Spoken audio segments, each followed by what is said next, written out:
My name is Joop Janssen, the CEO of Aperi. Aperi is a Californian-based company and specializes in virtualized live media processing for especially remote production of many events like the World Cup, the cricket in Australia, and we are a member of the TICO Alliance.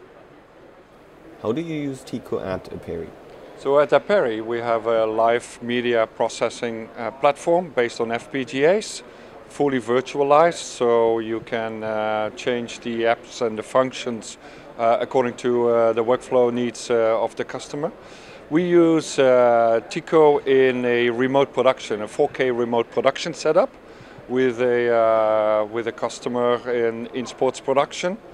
And actually, in this case, the 4K is compressed with the TICO algorithm 4:1 and used for the final production of a big sport in that nation.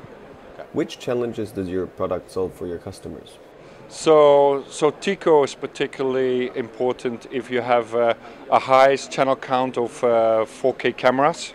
The high bandwidth typically is prohibited in remote production if you don't do some compression on it. And so 4:1 TICO is the best standard in the industry for visually lossless compression. So it's perfectly also with a very low latency. It's the perfect solution for a live low latency remote production of 4K multi-camera production. Which benefits does TICO bring over uncompressed? So the benefits that TICO brings is not only in the 4K domain, but also in the HD domain. Actually, if you want to compress 1080p to under 1 gig bandwidth, we get a lot of requests for that and applications in the field.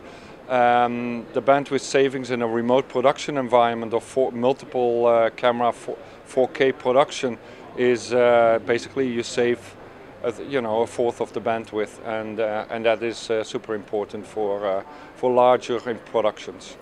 What's your opinion on the industry transition to IP, and what role does TICO play in that? Well, the transition to IP is already happening for some years. I think it's the basic stepping stone to a complete new way of doing production, doing the broadcast chain end to end. It's very much needed because our customers demand more agile production and broadcast infrastructures in general. The eyeballs are changing hands and changing channels more often than before. So an agile environment based on IP is the way forward. We as Aperi actually say, well, IP is a good step, but it's the step towards virtualization. So run your functions in software so that you can change your as the customer needs change, you change your whole environment with it without having to buy new boxes or to recable whole complete new infrastructure. So the software, the virtualization element combined with IP is the way forward. We have already the World Cup, we have premium sports in Australia, all running on a virtualized IP native platform, and that is only going to continue. And we'll see in the next few years that all the installations, all the expansions will be based on an architecture like that. So the role of TICO in here is very important. It gives you the extra flexibility of bandwidth, especially when we go to 2110, which was ratified last year. The 2110-22 is the compressed standard that is in the works.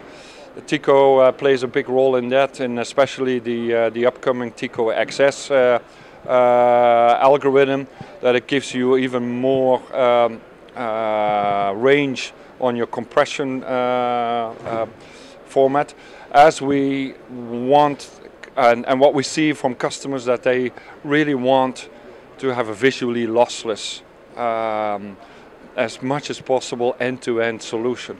And TICO has proven that as the TICO in 4K and HD, but certainly the TICO XS will bring a step forward even there to do that across a lower bandwidth production environment. So that's how I see the way forward.